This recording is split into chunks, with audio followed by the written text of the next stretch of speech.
Асыраушысынан айырылған азаматтар, мысалы әйелдердің ішінде де бар, отбасының отағасы қайтыс болып асыраушысынан айырылған.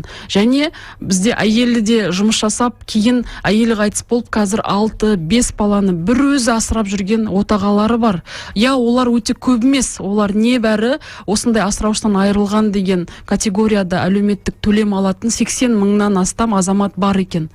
Бірақ олардың категориясы заңмен бекітілмеген. Біз қашан бекітеміз? Біз нені күтіп отырмыз? Олар да маған келіп айтады: менің балаларым өсіп келе жатыр, мен балаларыма көмек беру үшін маған да психологиялық көмек берсеңіздер.